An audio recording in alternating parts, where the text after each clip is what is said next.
عمر بن خطاب، حضرت علی، حضرت خالد بن ولید، طارق بن زیاد، محمد بن قاسم، محمود غزنوی، نور الدین زنگی، صلاح الدین ایوبی اور ٹیپو سلطان۔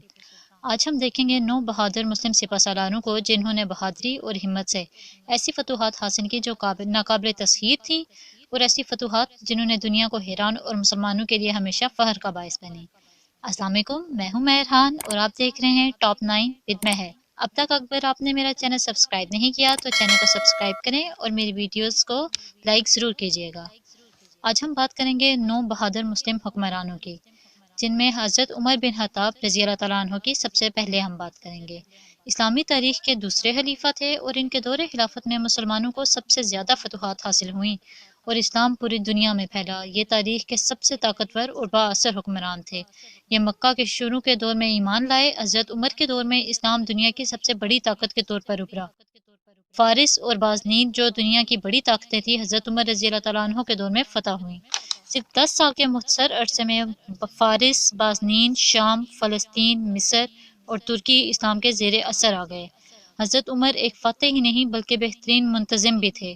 انہوں نے دنیا کو ایک ایسا نظام قائم کر کے دکھایا جو آج بھی دنیا کے تمام بہترین ممالک میں ترقی کا ذریعہ ہے۔ یورپی ممالک جو دنیا میں ترقی کی مثال بن رہے ہیں، ان سب ممالک میں حضرت عمر کا نظام فالو کیا جاتا ہے۔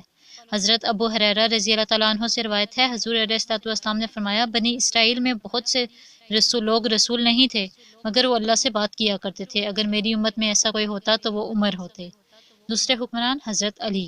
حضرت علی ہمارے پیارے نبی پاک صلی اللہ علیہ وآلہ وسلم کے چچا زاد بھائی اور داماد تھے۔ انہوں نے نبی پاک صلی اللہ علیہ وآلہ وسلم کے ساتھ تمام غزوات میں شرکت کی۔ حضرت علی بے حد بہادر انسان تھے۔ وہ جس کام کو کرتے اس کو تکمیل تک پہنچانے کی مکمل کوشش کرتے، اور جنگ میں بڑے بڑے جنگجو حضرت علی کو زیر نہ کر سکے۔ وہ ایک بے حد ذہین اور عقل مند صحابی تھے۔ صحابہ کرام خیبر کی جنگ میں قلعے کو فتح نہیں کر پا رہے تھے، یہاں تک کہ صحابہ کرام کی ہمت جواب دینے لگی۔ اس وقت علم حضرت علی کے ہاتھ آیا، انہوں نے بازو سے خیبر کا دروازہ اکھاڑ پھینکا، جو کہ تقریباً 40 لوگ اس دروازے کو اکھاڑ سکتے تھے۔ انہوں نے اس کو اکیلے اکھاڑا۔ اس واقعے کے بعد آپ کو حیدر کا لقب دیا گیا، یعنی کہ اللہ کا شیر۔ حضرت علی کے بعد بات کریں گے حضرت خالد بن ولید کی۔ حضرت خالد بن ولید جن کا لقب سیف اللہ تھا، یعنی اللہ کی تلوار۔ حضرت خالد بن ولید رضی اللہ تعالیٰ عنہ نے مختصر افواج کے ساتھ بازنین اور فارس جیسی عظیم طاقتوں کو اکھاڑ پھینکا۔ ان کی ساری زندگی میدان جنگ میں گزری، لیکن وہ شہید نہیں ہوئے، جس کا ان کو بہت دکھ تھا۔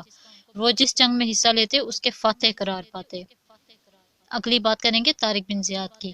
طارق بن زیاد موسیٰ بن نصیر کے غلام تھے۔ موسیٰ بن نصیر نے ان کو اسلامی فوج کا سپہ سالار مقرر کیا تھا۔ طارق بن زیاد اپنی فوج کے ساتھ اسپین کے ساحل پر اترے اور ساری کشتیاں جلا ڈالیں، اور اپنی فوج سے کہا، فتح یا شہادت، اس کے علاوہ کوئی تیسرا راستہ نہیں۔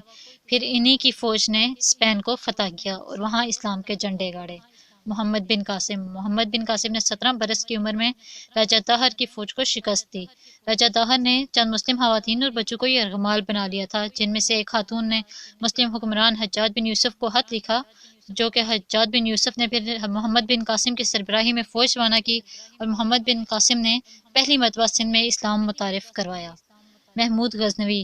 محمود غزنوی غزنی کے حکمران تھے۔ یہ جگہ افغانستان میں واقع ہے۔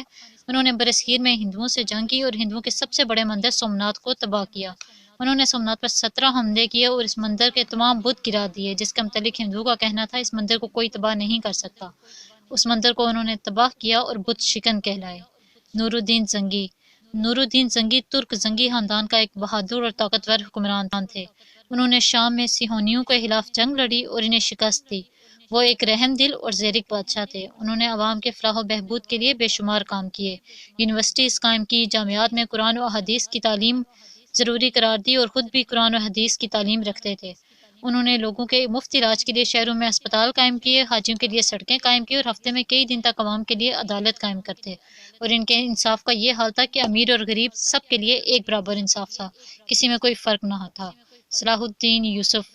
سلطان یوسف ابن عباس نے مصر، شام اور فلسطین کو متحد کیا، حطن کی جنگ میں فتح حاصل کی۔ اس کے علاوہ یروشلم کے کئی حصے سیہونیوں سے واپس لیے اور مسلمانوں کو ایک نئی طاقت دی۔ آخر میں بات کریں گے ٹیپو سلطان کی۔ ٹیپو سلطان کے ٹائیگر کے نام سے مشہور تھے۔ یہ میسور کے ٹائیگر کے نام سے مشہور تھے اور میسور کے حکمران تھے۔ انہوں نے برطانوی فوج کے خلاف سخت مقابلہ کیا انہوں نے اپنی فوج میں انٹیلیجنس کی فورس بنائی اور کئی سال تک برطانوی فوج سے لڑتے رہے۔ بعد ازاں قریبی لوگ انگریزوں سے جا ملے، جس کے نتیجے میں ٹیپو سلطان کو شہید کر دیا گیا، اور ان کی بہادری کا یہ حال تھا کہ ان کی شہادت کے کئی گھنٹے تک انگریز ان کی لاش کو ہاتھ نہیں لگاتے تھے۔